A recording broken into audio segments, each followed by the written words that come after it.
Good afternoon and welcome to the Food Value Analysis webinar. Thank you so much for joining us. I'd like to start by thanking Ashley Fondren from Mississippi State and Bridget Hart from Iowa State for their promotion of and setup of this webinar this afternoon. Just an overview of how you can ask us questions as we move through the webinar. If you have a question, you can type in the chat box. You see the chat box there on the left-hand side of your screen, depending upon how you have your screen set up, but you can type it right in that chat box, and we will either get to it at that point during the webinar or certainly at the end. We want to make sure that everyone gets their questions answered. My name is Carolyn Dunn. I'm from North Carolina State University, where I'm a professor and nutrition specialist with North Carolina Cooperative Extension. I'm joined on the webinar today with Mary Muth, who is the Director of Food Nutrition Policy Research at the Research Triangle Institute, also here in Raleigh, North Carolina. Also joined by Allison Kretzer, who is the Director of Sciences Program with ILSI North America, that's the International Life Sciences Institute, North America.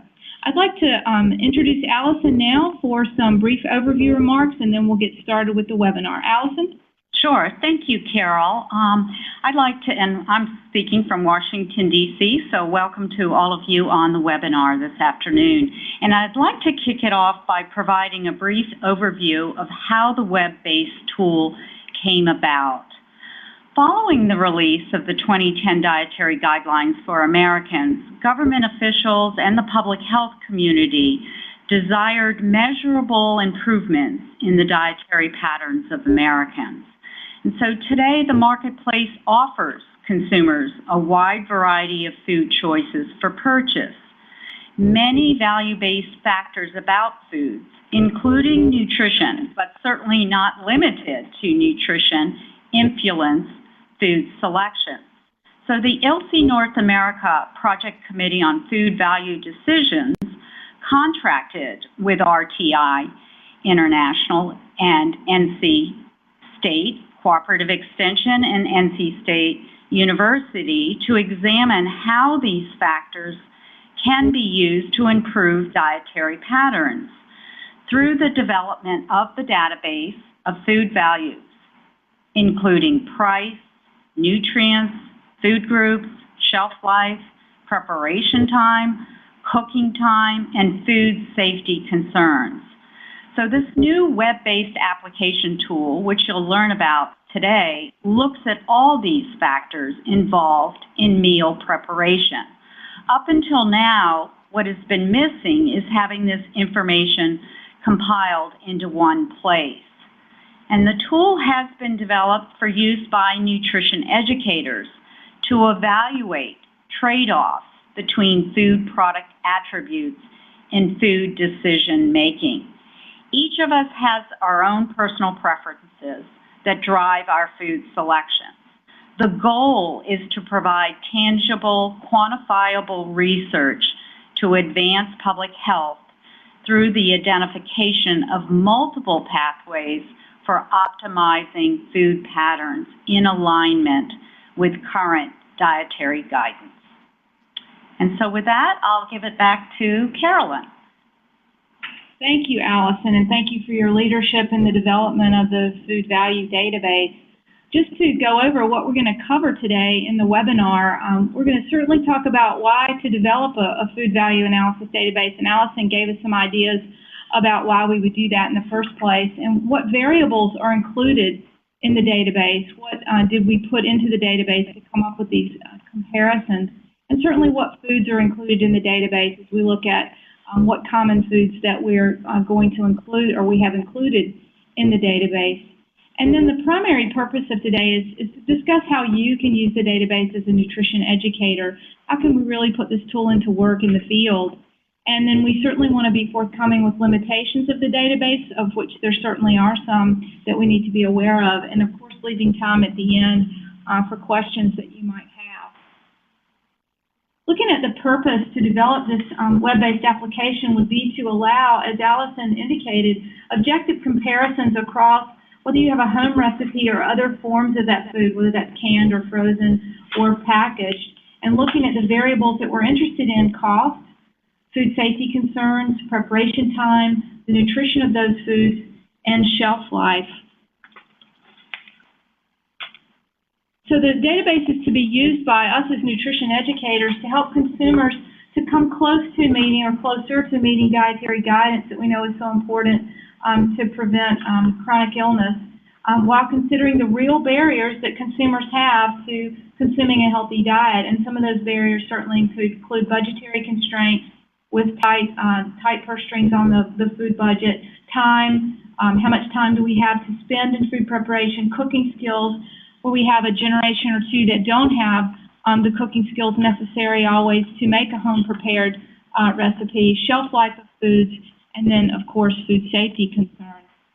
To go over with us in some detail of how the database was built, I'm going to turn it over to Mary Muse with our Research Triangle Institute. Mary? Thank you, Carolyn. So I'll begin by talking a bit about how we selected foods that are included in the application, and then I'll show you some of the views of the application and then get into the details about how we constructed data for the application. So first, we selected common foods to include in the database based on foods that were in the USDA nutrition databases with a home recipe form. And the reason why we selected this method was because the USDA databases are would allow us to have a non-subjective method of choosing a home recipe, because there are a number of different home recipes that people use to prepare their foods. And this method is also transparent. So for those of you who are familiar with USDA databases, we use the FNDDS, the Food and Nutrition Database for Dietary Studies version 5, and the Standard Reference 24 to select those foods. So once we selected foods with a home recipe form in the USDA databases, then we matched those to processed or prepared versions of the foods. And then for some of the newer foods that are not yet included in USDA databases, we also used a commercial database of food labels called the Gladstone Nutrition Database. So the next slide shows you the categories of foods that we included in the application. So these are the broad categories, and out of those broad categories, there are 243 individual foods. And that allows you to look at 100 different comparisons of foods within the database for this form, for this current version of the application. And our anticipation is that if users find this a useful tool, that we could add additional foods over time. And I'll show you some examples of the specific foods in a few minutes. So to give you an idea of what the application looks like, this application is now accessible at the website shown on the slide. Once you're on the website here, you can see there's a number of different things that you can look at. It provides a broad description of what the purpose of the application and how it can be used. It allows users the ability to browse the food categories or to search for individual food categories. To the right of the screen, which is a little bit difficult to see at this point, but I'll show you another view of that in just a moment, is an annotated example for pancakes, and we'll show you how you can use that in just a few minutes. If you also look up along the top, there are options to look at the sources of the data. There's more documentation and direct links to the sources of the data that went into the application. There's also a frequently asked questions page that gives you more information about how the foods were selected, how the data were calculated, and why some food characteristics were or were not included in the application. So this shows you a view of the food category browse page. So this includes the 100 different comparisons you can use the database for now. And as I mentioned, we're hoping that we would build this up over time as users give us feedback on the application. And so if you click on any of these foods, it will show you the comparisons across the home recipe in different forms of a prepared or processed food. And now this shows you a slightly bigger view now of the sample value listing for pancakes. So this is available on the home page as a PDF document that you can access. And if it's useful, you can print this and follow along with the annotations for how the data were constructed as you use the application. So now I'm going to turn it back to Carolyn briefly to show you some more examples of the data before we get into the details about how the data were constructed. Yeah, as Mary said, she's going to give you a lot more details about how she and her team calculated all these values, but just to give you an idea of a real food that you might look up in the database, so you have more of an idea of what she's talking about when she's talking about how the values were calculated. We're showing here an example of cooked broccoli, and you see the two examples on the screen of looking at fresh broccoli here on the left-hand column. If I could get my pointer to work, we'll forego that. The left-hand column has the fresh broccoli, and then the right-hand column has the frozen broccoli. So you see the purchase price of fresh is about twice that of frozen.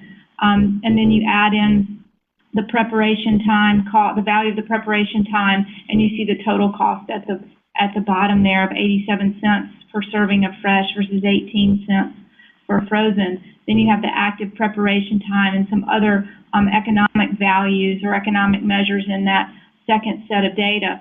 Then we start to see the nutrients per serving, and this is really truncated just for sake of being able to view it on one slide. So as we continue to look at the nutrition, we see more of the nutrition values here on the next slide. You can even see more nutrition data by clicking when you're in the application, by clicking to see all the nutritional data, so there's even more nutrients that you can compare.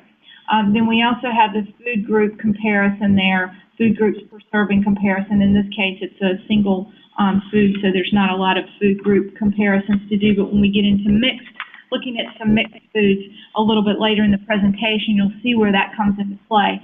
So we show you the broccoli example just so you have a better idea of what Mary is going to be talking about for the next few minutes about how we constructed the database and how what data sets were used to arrive at the values that you see here on these two slides.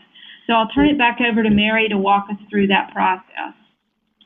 Okay, thank you, Carolyn. So the next slide shows you the list of the specific values that we included in the database, including serving size, specific nutrients, and percent daily values for nutrients with percent daily values, the food groups or components, food prices, food preparation and cooking time, and food safety concerns and shelf life. So I'll be going through each of those in a bit more detail so you have a sense of where the data came from as you're using the application. So starting with serving sizes, the serving size for the home recipe form of a food was used across all forms to allow for equivalent comparison. So we did calculations to ensure that when you compare a home recipe form of a food, it's the same serving size as the different prepared or processed versions that you're doing the comparison against. So these serving sizes were selected to be as close as standard serving sizes defined in the USDA databases that I mentioned previously, or the reference amounts commonly consumed.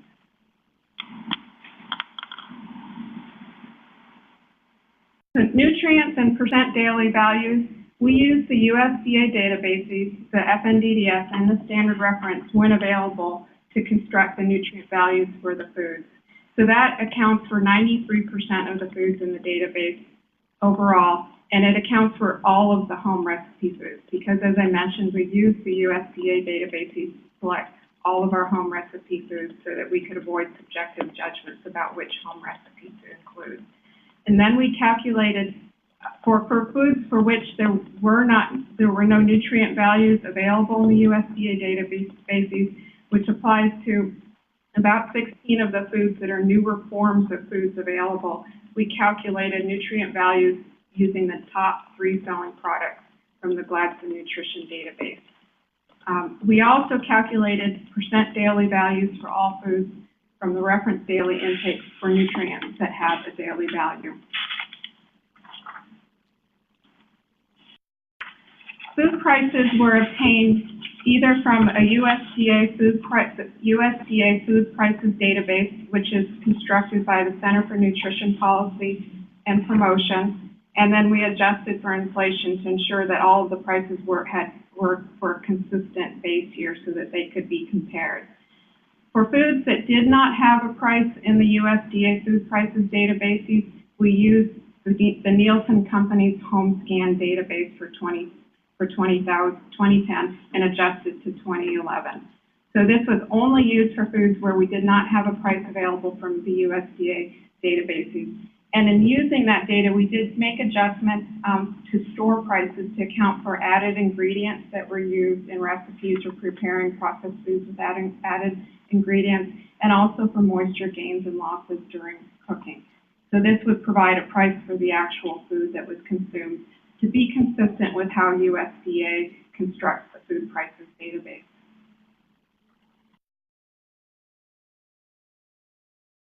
For food preparation and cooking times, we estimated those times using popular cookbooks, and for food packages for foods that are prepared or processed, and for a few foods for which we could not obtain times from popular cookbooks or food packages, we prepared and timed the amount of time it took in a test kitchen.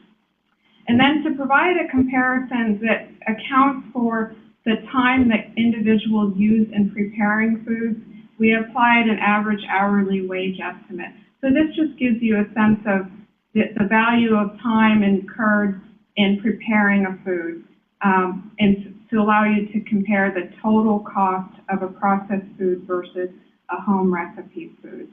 We used an average hourly wage rate that we obtained from the Bureau of Labor Statistics of $19.50 per hour.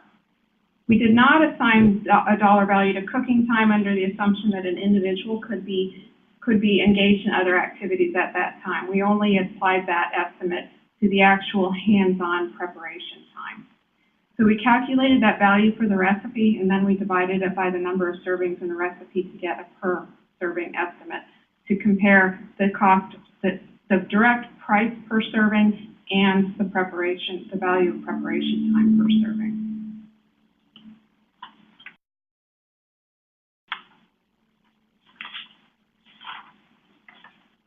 For food safety concerns, we relied on several different sources, including information from the Partnership for Food Safety Education, foodsafety.gov, and the USDA Food Safety and Inspection Service. And we identified these food safety concerns both for the prepared food as it's purchased from the grocery store and for the ingredients that are used in the food. And once we determined those food safety concerns, we had those reviewed by extension faculty at North Carolina State University to ensure their accuracy. So as you look through the database, you will see that there are food safety concerns associated with raw meat, poultry, fish, shellfish, or eggs, raw fruits or vegetables that are prepared without cooking, frozen or refrigerated foods that use meat, poultry, fish, or eggs, deli meats, and refrigerated dough. And the types of food safety issues that are noted include keeping foods refrigerated at proper temperatures, heating foods to adequate temperatures, using a thermometer, preparing the foods, and avoiding cross-contamination.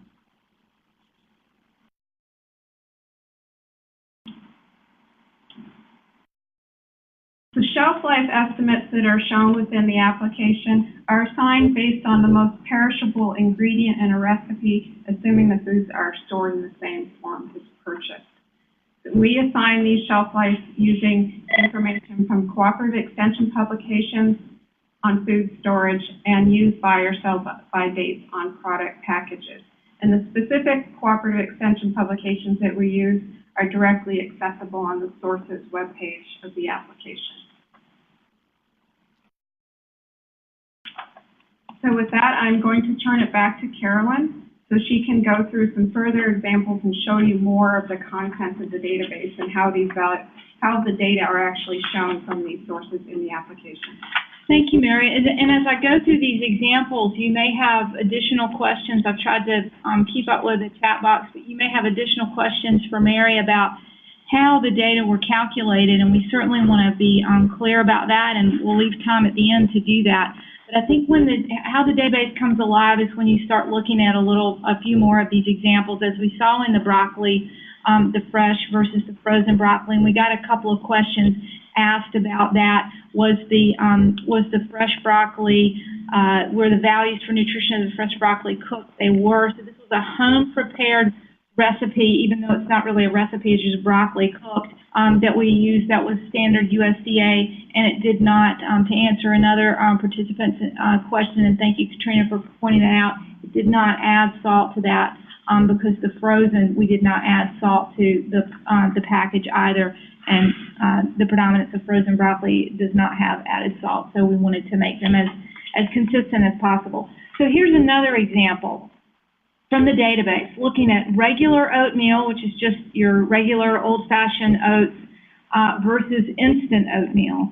And so when you look at the purchase price, of 10 cents for the regular oatmeal for a serving, and Mary's already described to us how we calculated what a serving is, and the 23 cents for the instant for one serving, there's quite a difference, more than double the price to get that added benefit of having that food be processed, or that instant oatmeal be quicker to cook, and having virtually no cooking skills needed to make instant oatmeal.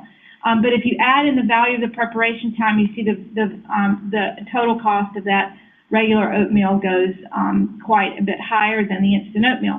So if you're looking at, if you come down and you look at the nutrition, and again, these are truncated values because I can't show the whole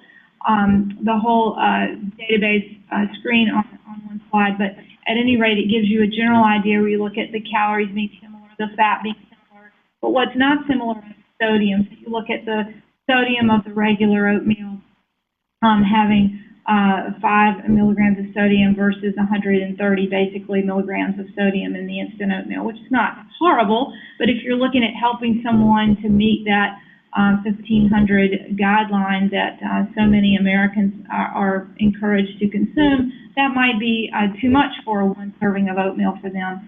And then again, if you're helping a consumer to consume something that would be lower cost, if they're okay not including the value of their preparation time, just their out-of-pocket cost, you see that the regular oatmeal is quite a bit less expensive. Then you have to think, do they have the cooking skills? And in this case, cooking regular oatmeal certainly doesn't require a lot of cooking skills to be able to cook that. So you see how you might begin to use some of these comparisons in the work that you do in helping consumers to consume a healthy diet. We'll look at another comparison that's a little more detailed because we have so many different versions of this food. So these are chocolate chip cookies, not something that we want people to consume a lot of, but at any rate, it's a good illustration of how the database can look at multiple different versions of a food.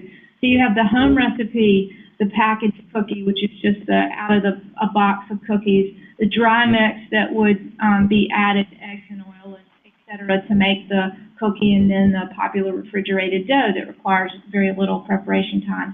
So you look at the cookies across the purchase price, and they're incredibly similar, but then when you add in the value of the preparation time, there starts to be quite a divergence in cost, and of course the nutrition is very similar. And it's a good example of looking at some of the food safety concerns that Mary talked about. If you look down at the food safety concerns that you see there in that, see if I can get my pointer to work, it just will not work. The food safety concerns about midway through the slide, you see that of course the home recipe is prepared with raw eggs. There's no food safety concerns with the package. And then the dry mix is prepared with raw eggs, and then the refrigerated dough itself is a food safety concern in that it includes foods that you wouldn't want to mishandle or have temperature abuse because it has raw eggs in it as well. So that's a comparison of multiple different versions of a food. Another comparison that we might look at that is very popular as far as the number of consumers that purchase this food is lasagna. And we've compared home recipe lasagna, canned lasagna, which might not be as popular as frozen lasagna, which is very popular and consumed at a pretty high level in the U.S. population. So when we look at the purchase price of these foods, we see that, again, they're pretty similar, but then we add in the considerable preparation time that's required to make a home recipe lasagna, and this is an example of something that would require a pretty high level of food preparation skills to be able to put all the components together to make a home recipe lasagna, and you see the cost of the home recipe going well above that of the frozen recipe. And then we look down at the nutrients, and this is a good example of one of the limitations of the database that I'll talk about towards the end today, but I'll point it out here as well. You see that the calorie level of the home recipe is quite a bit more than either the canned or the frozen. And that was the standard USDA recipe for lasagna that was used, while a home cook may be able to modify that to special dietary concerns or to accommodate taste preferences. In this case, they might use lower fat cheese or less cheese to lower that calorie content that they wouldn't have that flexibility to do in the canned or the frozen products. But we were using, as Mary said, to use as standard a recipe as possible. We use the standard USDA database. And again, you see the food safety considerations there with the home recipe, of course, having a big food safety risk is handling and preparing raw ground meat, and then the frozen entree, having that as a component, but you're not preparing it in the home kitchen with that potential for cross-contamination and that kind of thing. And then, of course, the can has no real food safety concerns. So this is an example, the lasagna is an example of a full sort of entree that's pre-prepared in the frozen or canned version. But we also have entree components in the database so that you can look at how a home cook might use some prepared items and some prepared items and some homemade items to put together an entree. And so in this case, we're looking at pasta sauce or tomato sauce, of looking at would you encourage a home cook to home prepare a sauce, a pasta sauce, or buy the jarred sauce if they were indeed going to make their own lasagna at home. So we look at the purchase price being pretty similar, and then the total cost going up a bit or quite a bit, and looking at the value of the preparation time to make the home recipe.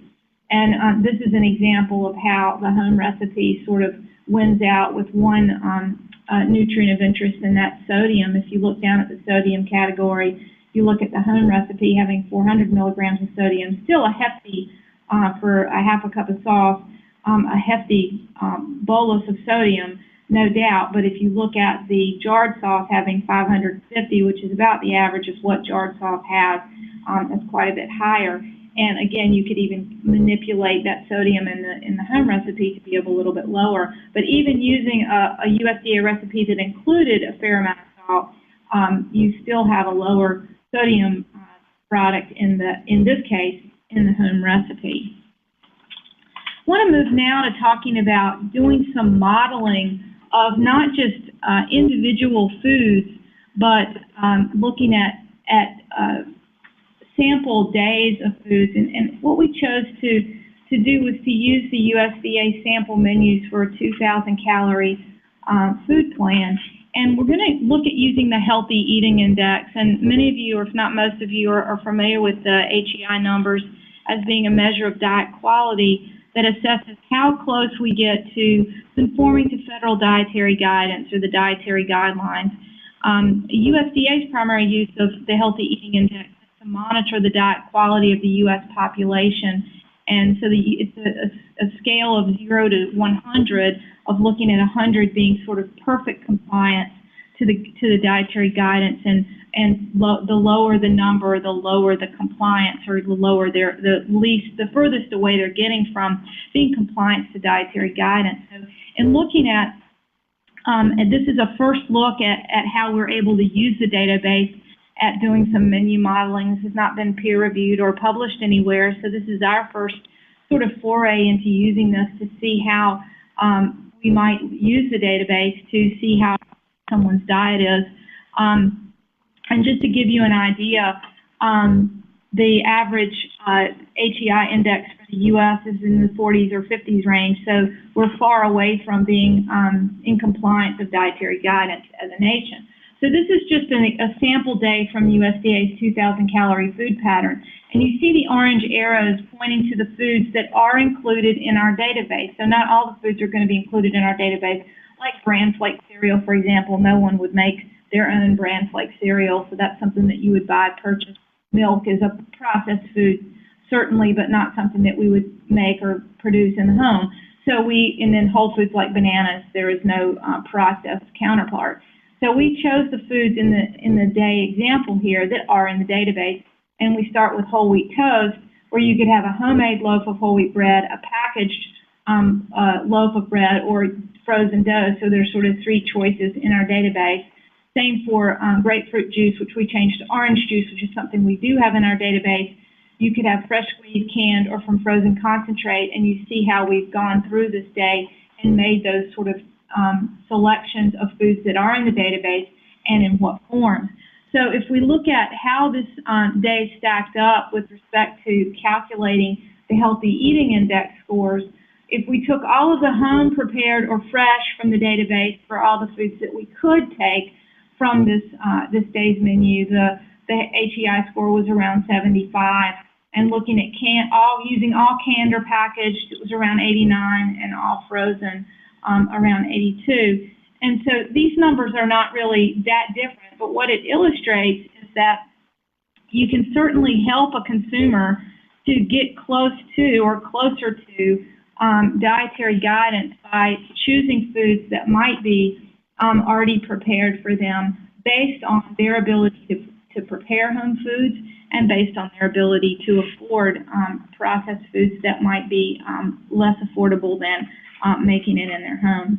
So we'll look at another day, that's day 7, and we chose day 2 and day 7 of the 7-day menu just because they had the most foods that were in our database. There's nothing magical about day 2 and day 7. And you see here the foods that are in the database that we were able to compare, and just by virtue of the foods that were in this day, most of these are a dichotomous comparison as to the previous day that had, most of them had 3 different comparisons. And then when we look at the Healthy Eating Index scores for the home / fresh as being about 75, and the frozen / prepared / canned being about 69. So again, pretty similar in comparison. And I should point out that we've sort of done this on the extremes, and of course no one eats that way, either all home or fresh, or either all frozen or prepared. But just for sake of discussion, we took the menu to those 2 extremes. But knowing that it's for the consumer and for you to help the consumer as a nutrition educator, sort of pick and choose which of these home prepared foods do they have the food preparation skills to do, and which of the frozen prepared make the most sense for them to purchase already prepared. I'm going to go ahead and talk about limitations before I get to some of the questions, because I see a lot of great questions, but I think I want to go ahead and close the loop on what the limitations of the database are, and then we'll go back and answer some of the great questions that you have, and I'll get the help of Mary and Allison at that point to go through that discussion. So Mary already talked about this, but one of the limitations that we ran into is we felt pretty strongly that we needed to have a food that had a home recipe in USDA database to include them in the application, so that we weren't going out and finding recipes in different sources. We had this one source of recipes, and that is the USDA database that was an objective source. And that even in and of itself, even trying to be as objective as possible, had its inherent limitations, that it might not reflect the recipe typically used in a household, which I talked about in the lasagna example. Well, while this is a standard USDA recipe, that might not be even the most typical recipe that's used in a household. And these recipes, some have not been updated in some time, so it might not be what is conventionally used by the home cook. And really the biggest limitation in my estimation as a nutrition educator is households frequently modify recipes, and we as nutrition educators frequently modify recipes based on taste preferences or dietary needs to make them lower in fat, lower in sodium, higher in fruits and vegetables, and that kind of thing. So we were using typical standard USDA recipes, not something that was modifiable. And that is certainly a limitation of using prepared foods, is that you don't have that ability to modify that food. Another limitation is that we're looking at comparing this across different forms of foods, but we know that not all households have access to all forms of foods because they might not have basic cooking skills or an adequately equipped kitchen or refrigeration system that would allow them to even prepare all forms of the foods that might be in the database, especially some of the home prepared values.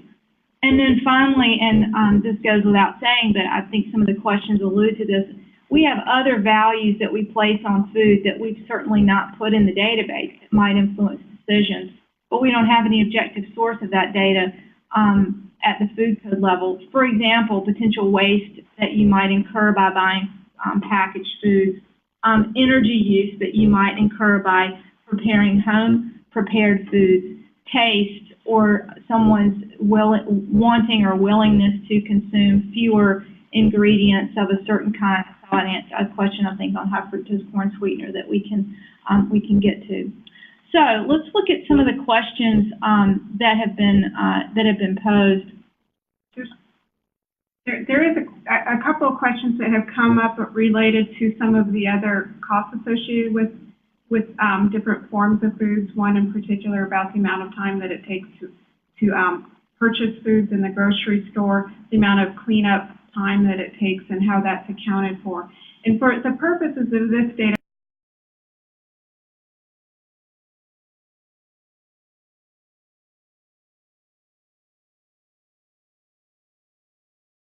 food. So of course there are a lot of other time investments involved in preparing food in terms of the frequency of shopping that might be required for different forms of the food, the amount of cleanup time,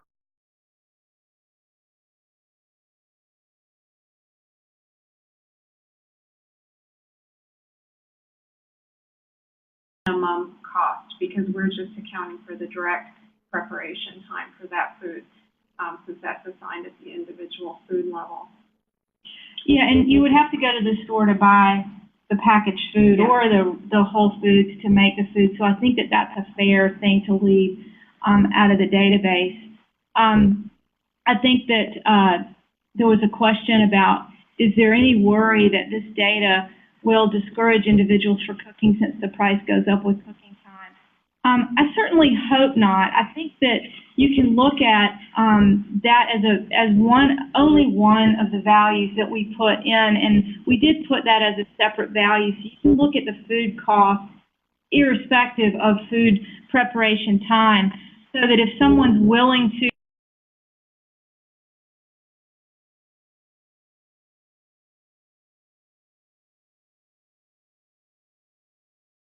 pick and choose, what are the things that really are, and lasagna is a good example, that's incredibly labor intensive. Do we really want to encourage someone to make homemade lasagna, or would their time be better spent making home prepared other foods that don't take as much time, but they maybe can make 4 or 5 things in the same time that they would take to make that one food item? And what, if they're really concerned about cost, what's the cost factor, or what's the things that really cost a lot less to get the whole foods and make the product than buying the packaged foods? Yeah, and there's some comments coming in about the sort of the benefits or the enjoyment that people gain from preparing foods from recipes, and surely that is something that people can take into account as they're making their decisions. So this only essentially looking at that preparation time and that there's some other activity that they could have been doing that they weren't doing because they were preparing food. But for some people, that's a benefit. They enjoy cooking, and that's definitely important to acknowledge. And there are other questions related to selection of the foods and, say, like lower sodium foods or low fat foods, and that's an important point to make here in terms of the foods that we were able to do comparisons with were ones that were in had a home recipe form in the USDA database. So if the USDA database did have a low fat home recipe form available, then we could compare it to a processed form. But the USDA database is relatively limited in that respect. So that did limit what we could choose as the foods that would be included, since we need to have that objective source of the home recipe from the USDA databases. There was one question about, if I can go up before we lose it, about will specific ingredients such as high fructose corn syrup be included? We do have some single ingredient food, but not, and we do have some condiments, but we didn't look at, I'm not sure what the person is asking is, we didn't place a value on a food ingredient like high fructose corn sweetener or an additive or a preservative being in or not in that food. There was no way for us to place a value on that. And I think if I can sort of look at all the questions and the comments and sort of encapsulate some of the things that I certainly had to wrap my head around in working on this, and in that if you have a client or yourself or you're looking at working with a group of people that place a high value on preparing food in their home for whatever reason, they place a high value on that because they like doing it with their children or they like preparing homemade foods for their family, that is not a value that's in this database. This database could not ever quantify that as a value. So that's a value that they place on the food that's not in the database, and that's their choice. Just like if someone said, I don't want to prepare foods. I want to still meet the dietary guidance, but I want you to show me how to get there as quickly as possible. Then looking at the database can help you see where they can cut some time out of their preparation and still come close to meeting dietary guidance. So there's a question about making the database available as a free resource, and it is available currently at the website that was shown on, I forget the slide number, but it's also on the last slide. We haven't shown it. Right, yeah, let me go to this slide so it has it here. So foodvalueanalysis.org is up and running and free for everyone to use. And as Mary showed in the beginning slide, and I'll just I can flip back to the slide. As you see here, we're asking for your feedback and more questions even after today. And you see how you can browse foods or search foods using the database. And there's an FAQ section that will answer a lot of questions that you or your colleagues might have about how the database was constructed. We did not design the database to be used by consumers. It's really designed for you as an educator to use in working with consumers in helping them make good food choices. So here's a question about price for preparation. Sarah, so the wage rate that we obtained, that we used from the Bureau of Labor Statistics, is the overall average wage rate in the United States. So that's overall different occupations, and it would be high, say, relative to, say, minimum wage, but it's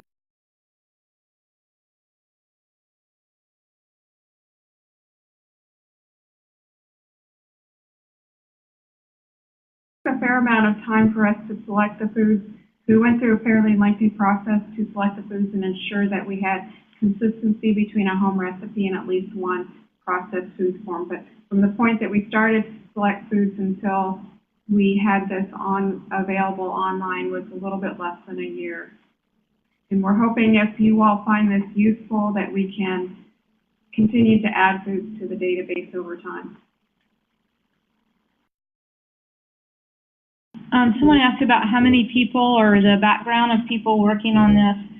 So we certainly had Mary's team that are predominantly food economists and calculating and using and manipulating the databases, and our masters at using this kind of large, cumbersome databases. We had a nutritional epidemiologist from UNC who did the calculations for the nutrient data. And then we had on the nutrition education side, or my side of the house, we had myself, and then we had a whole advisory committee of people from ILSI that had a variety of backgrounds, from registered dietitians you asked about, nutrition educators, nutrition researchers, and Allison's background is in nutrition as well.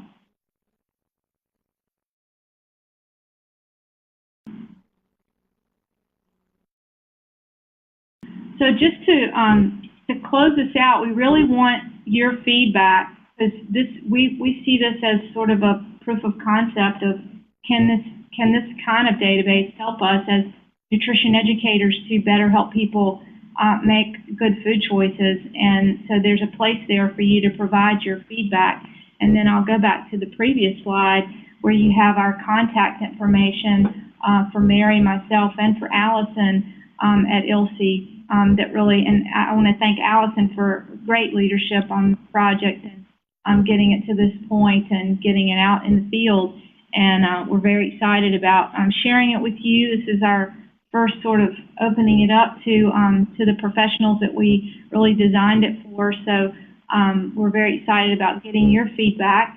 If you want to let colleagues know about this resource and they were unable to attend today, this webinar will be archived, and we'll have a link on the ILSI website as well as on the Families, Food, and Fitness e-extension website for you to see the slides and to view the webinar. Mary, any closing comments? If there are any remaining questions that we haven't yet answered? If there's a question about plans to turn this into an app, and I guess that's a very good question, and maybe something we should consider as we talk with ILSI and future plans for the application. We appreciate all the feedback that you're providing us, and the compliments and the questions are all really good. And so if there are any others that we haven't answered directly, we have a few more minutes. There is one that Amanda asked, what about preservatives and other unsavory ingredients in processed foods? And that was something that we discussed very early on in our plan to create this database. That is a value that someone would place on their decision to consume a food or not. If they have a value, a personal value that they do not want to consume an ingredient that's in a processed food, then they're not going to consume that food regardless of price or whether they can prepare the home ingredient or not. So that's not a value that we could place numerically in the database. So if you're working with a consumer that says, I only want to make my own food at home, so because I don't want any ingredients in there that I don't place in there myself, then great. Then you don't need the database to help them, to inform them about what foods to consume. But that's a great point about preservatives and other ingredients in processed foods that people may or may not want to consume. And as we had our discussion regarding that issue, recognize that as an important value for some individuals. We have to also acknowledge the fact that those preservatives and other ingredients are approved by the FDA as safe for use in foods. So it was our feeling that that is that is a judgment that somebody can bring to the database as they're using it, whether they want to make that choice to consume or not consume those. Someone asked about how well ethnic recipes are represented in the USDA database. Not very well. But it's our understanding that that's being improved. USDA has a very large project to update a lot of the home recipes and add more home recipes to the USDA databases. It's our hope that next year when they release the next increments of the USDA databases that we'll be able to update some of the data that we show in the application. And this is Allison. I just wanted to add that, in fact, we very much wanted to have a food pairing on hummus, but we did not have a home recipe within the USDA database. So there were quite a few foods that we really had hoped to be able to have food pairings. We tried to look in selecting food pairings not only by category, but looking at those pairings that help to meet dietary guidance, as well as those foods that are very popular, consumed by Americans. So it was very reflective. And so that was one of the challenges. There was a question about what would be a significant numerical difference in the food value of different forms of foods and dishes, 10 points or 20 points. I guess it would depend on the variable that you were looking at. Is that referring to the HEI? Yeah, nutrient. Yeah, it would depend on the nutrient. Thank you, Allison. You know, if you're talking about sodium, 10 milligrams is probably not that big a deal, but if you're talking about fat, 10 grams is a pretty big deal. So it would depend on the nutrient. If you're talking about HEI, 10 would be pretty big difference. 20 would be a big difference in a healthy eating index score, since that is only on a scale of 0 to 100, and 0 to 20 would be like eating really, really bad food. So again, I want to thank everybody for coming today. Thank you for your interest in using the Food Value Analysis Database, and thank you for all that you do in your professional life to help everyone eat smart and eat closer to what we know is necessary to reduce risk of chronic illness. So if there are no closing comments, I appreciate your attendance, and thank you for coming. Thank you. Thank you.